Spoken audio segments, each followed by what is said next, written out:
The narrow-gauge engines were excited. The countryside looked better than it ever had before, and passengers were plentiful.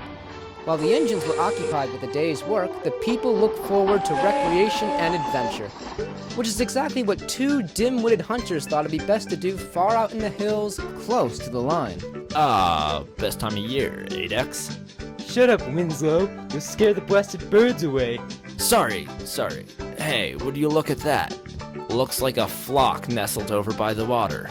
You know what that means. Our time to shine. Let's pump their guts full of lead. Ready? Aim.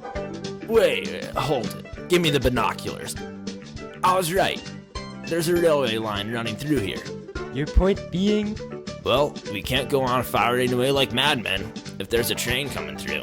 And miss a chance like this? There's more than 20 of them down there. We'll shoot them up now and ask questions later. All right. Ready? Aim. Oh my, what a beautiful lake. I can't help but marvel at it every time we go by. Yes, indeed. Nothing could spoil this.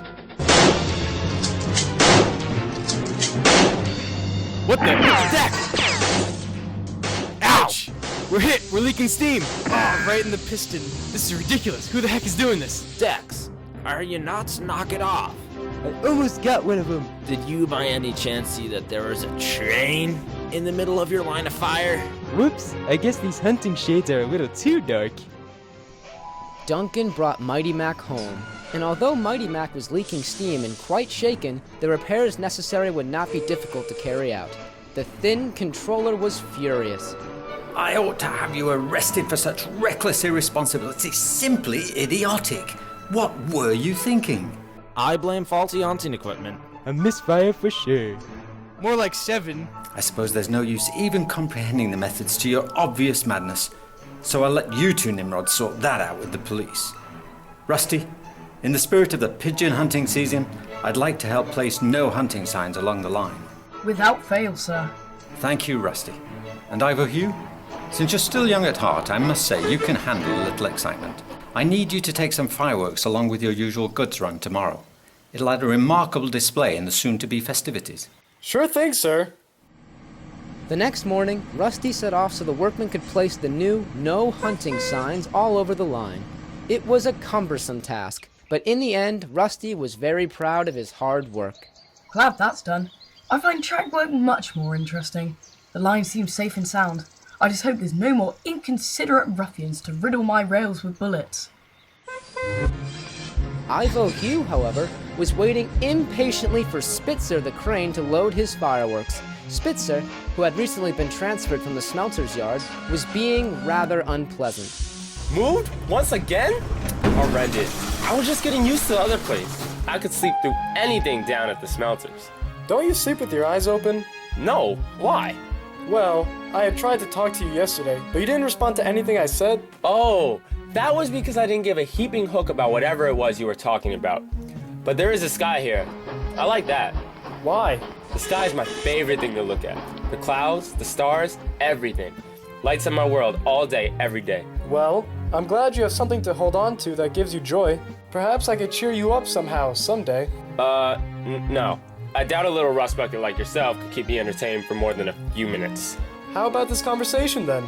You must know, Ivo Hugh, that when the subject is me, well, I can go all day.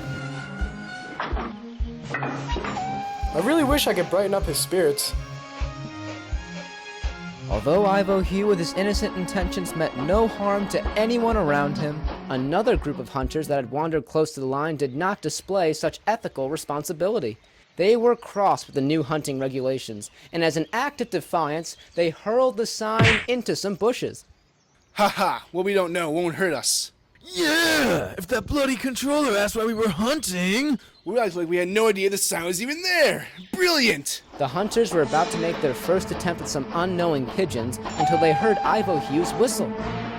Ah, muchacho! Don't let them see us! In the bushes! Go! Quite unfortunately, as the men dove for cover, Nelson the transporter rolled by, and with a honk of his horn, had startled one of the hunters.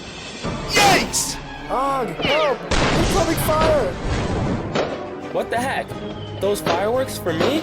All along? You really had a genuine desire to make me happy? I'd be furious if it weren't so pretty. I was quite spooked by that. Sorry you lost your fireworks. I was only saying hello.